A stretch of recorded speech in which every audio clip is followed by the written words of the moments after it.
राधे राधे मेरी YouTube family. शाम के बज रहे हैं 7:30। मैंने शाम का खाना बना लिया है और थोड़ा बहुत जो काम होता है ना किचन काउंटर पे वो भी मैंने कर लिया है। जैसे बर्तन वगैरह साफ़ करने होते हैं थोड़े बहुत, और ये किचन काउंटर को साफ़ करना होता है, तो ये काम मैंने निपटा लिया है। मुझे यहाँ पर थोड़ा सा टाइम मिल गया था, तो आज मेरे पास एक चीज़ आई थी। जो मेरी बड़ी बहन है ना, मतलब जो मेरी दीदी है, तो उनकी ससुराल भी मेरे पास में ही है। तो खाने पीने की चीज़ें ना हम एक दूसरे के यहाँ पे भिजवाते रहते हैं, अगर ज़्यादा हो जाती है या मतलब एक दूसरे के पास नहीं होती है। जो मेरी दीदी है ना, तो वो जंगल का काम भी करती है, तो उन्होंने गन्ने का रस निकाला होगा या निकलवाया होगा, मुझे पता नहीं है।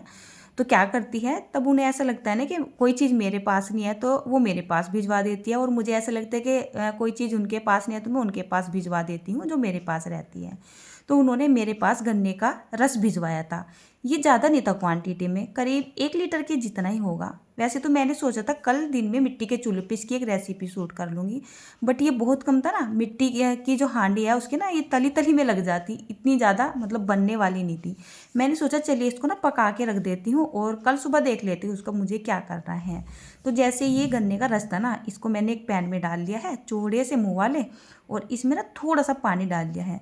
सही बात बताऊँ, मुझे ये बनाना नहीं आता था, तो मैं ना मम्मी का यानी कि अपनी सासू माँ का इंतज़ार कर रही थी, तो मैंने उनसे पूछा था। तो उन्होंने बताया था कि ऐसे ऐसे करना है, मतलब पानी वानी ना ज़्यादा नहीं डालना है, थोड़ा ही डालना है और उसके बाद बनाना है। और पहले ना इसके ऊपर से झाग उतार लेते हैं। इसको करीब मैंने ना क्या किया था, इस पैन में डाल के 10 मिनट के लिए गैस का फ्लेम मीडियम और लो के बीच में रखते हुए ना अच्छे से पका लिया था। जब धीरे धीरे से पकता है ना, तो इसके ऊपर ना झाग से आने शुरू हो जाते हैं। ये गंदे झाग होते हैं, तो इनको ना उतारना ज़रूरी है।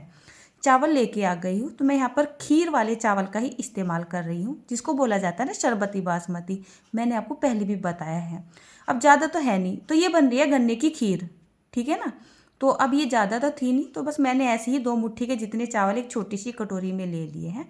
ठीक है, इधर ये अच्छे से जो गन्ने का रास्ता पक चुका था और चावल को मैंने धो के यहाँ पे डाल दिया है। अब ये धीरे धीरे बनेगी जब तक हम खाना वाना खाएंगे ना, और मैं यहाँ पे बर्तन वगैरह साफ़ करूँगी जब तक ना ये बन के कम्प्लीट हो जाएगी। बनानी तो मुझे सुबह थी, लेकिन मैंने सोचा चलिए अब टाइम मिल रहा है तो अभी बना लेते हैं, और ये वैसे भी ना ठंडी ही खाई जाती है। इसी बीच में पहले हमने खाना खा लिया है, तो खाना वाना खा के और जो बाकी का काम था वो भी मैंने निपटा लिया है, और गैस का फ्लेम बिल्कुल लो ही करके रखा हुआ था। और जो खीर है ना, देखिए बन के तैयार हो चुकी है। ये जो गन्ने की खीर बनाई जाती है ना, तो इसमें चावल अच्छे से ना घुटते नहीं है, मतलब मिक्स नहीं होते हैं, कुछ इसी तरीके से रहते हैं। इसी वजह से ये खाने में ज़्यादा टेस्टी लगती है। 5-7 मिनट के लिए इसको और पका लूँगी। चलिए, सुबह हो चुकी है, मतलब रात में मैंने वहाँ पे ही गैस को ऑफ कर दिया था और इसको ना यहाँ पे ही छोड़ दिया था खीर को।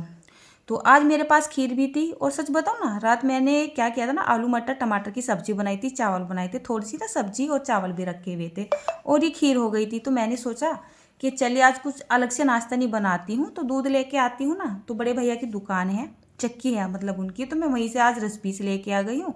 और आज मुझे कपड़े भी धोने थे, सर्फ घर में ख़त्म हो रहा था, तो वो भी लेके आ गई हूँ। थोड़ा सा छोटा मोटा सामान ना मैं लेके आ जाती हूँ दूध की साथ ही, मतलब की। और टाइम हो रहा है करीब 7:15 का, ठीक है ना। यहाँ पर देखिए खीर ठंडी है बिल्कुल, रात तो बनाई थी, और अब टेक्सचर इसका बहुत ही बढ़िया हो रहा है, ठीक है ना। तो चलिए अब ना इसको हम सर्व करके आपको दिखाते हैं। और पता है क्या होता है, सुबह को जब उठते हैं सबसे पहले मेरे हस्बैंड नहाते हैं, जब तक मैं झाड़ू पोछा करती हूँ। फिर उनके बाद मैं नहा लेती हूँ, और मेरे बाद मेरी बेटी नहा लेती है, और एक जो मेरा बेटा है ना, ये सबसे बाद में उठता है। इसको कितनी बार उठाना पड़ता है, जब इसका पानी बहुत अच्छे से खोलने लगता है तो ज़बरदस्ती उठाना पड़ता है। तो बस वही रह रहा था। और ये देखिए बेटी भी नहा धो के बिल्कुल तैयार होके घूम रही है, और अभी ना पूजा करने के लिए जा रही है, और अभी ये आलस में ही भर रहा है। आपने बोला था ना कि दीदी इनको ऊपर पानी मत दिया करो कपड़े निकाल के, और मैंने इसको बोला तो ये मानता ही नहीं है। बोला नहीं, मैं तो कपड़े यहाँ भी निकाल के जाऊँगा। तो सारे कपड़े यहीं से निकाल के जाएगा और तब नहा के आएगा। चलिए, खीर हमारी तैयार हो चुकी है। खीर को हमें गर्म नहीं करना है। अब ये जो मैं दूध लेके आई थी ना, इसमें से हम थोड़ा सा दूध ले लेते हैं। अच्छा, कुछ लोग तो खीर को बिना दूध के खाना पसंद करते हैं, लेकिन कुछ लोग ना खीर को दूध डालने के बाद ही खाना ज़्यादा पसंद करते हैं। लेकिन गन्ने के रस की जो खीर बनाई जाती है ना, उसमें ऊपर यानी गरम गरम खीर में दूध नहीं डाला जाता है, नहीं तो खीर ना फट जाती है और खाने में बिल्कुल भी अच्छी नहीं लगती है। आपने बोला था दीदी थोड़ा सा ना अपना पूजा का जो रूटीन है ना वो दिखाओ। अब ज़्यादा तो मैं आपको दिखा नहीं पाती हूँ, लेकिन हाँ थोड़ा थोड़ा सा कभी कभी ना कैप्चर कर लेती हूँ। मेरे हस्बैंड को पसंद नहीं है उनकी पूजा भक्ति के बीच में कोई आए। तो यहाँ पर ये कर रहे हैं पूजा, मेरे हस्बैंड भी बैठे हुए हैं और मेरी बेटी भी बैठी हुई है। और आप हमारे मंदिर के दर्शन भी कर लीजिए। हमारे श्यामाजू, हमारे बाबा जी और हमारे एक शैतान से और नटखट से हमारे लड्डू गोपाल जी, ठीक है ना। तो ये जो मंदिर का पूजा का जितना भी काम होता है ना, तो ये ना मतलब मेरे हस्बैंड ही करते हैं और मेरे बच्चे करते हैं। मैंने आपको पहले भी बताया हुआ है।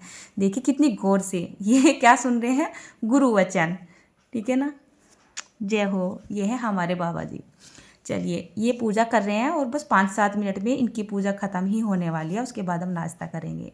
चलिए एक छोटी सी कढ़ाई लेके आ गई हूँ और ये जो खीर है ना, इसको भी आपको सर्व करके दिखा देती हूँ। अगर हम इसके ऊपर से वो झाग ना उतारते ना, जैसे मैंने वो गाढ़े गाढ़े से झाग उतारे थे ना, जैसे चावल के ऊपर आ जाते हैं गाढ़े गाढ़े, इसी तरीके से ही आते हैं, तो ये देखने में इतनी अच्छी नहीं लगने वाली थी और ना ही खाने में अच्छी लगने वाली थी। तो वो झाग उतारने बहुत ही ज़्यादा ज़रूरी होते हैं। एक तरीके से ना उसको मैली बोला जाता है। मैंने यहाँ पे दूध गर्म कर लिया था, तो मैंने क्या किया है, थोड़ी सी खीर निकाल ली है, क्योंकि कुछ मेरे घर में भी ऐसे हैं जो बिना दूध की खानी पसंद करते हैं, उसमें मैं भी हूँ। और कुछ ऐसे हैं जो दूध के साथ खाना पसंद करते हैं। तो खीर तो हमें गर्म करनी नहीं है, दूध को ही गर्म करके इसमें डाल देना है। ये गन्ने के रस की खीर है। इसको जितना सिंपल वे में बनाया जाता है ना, तो खाने में ज़्यादा स्वादिष्ट लगती है। इसमें ऊपर ही आप कोई भी ड्राई नट्स वगैरह मत डालिएगा, मतलब बहुत ही सिंपल वे में बनाइएगा तो खाने में ज़्यादा टेस्टी लगेगी। कुछ लोग ना इसमें ऊपर ही मूंगफली डाल देते हैं, बट मुझे तो अच्छी लगती नहीं है।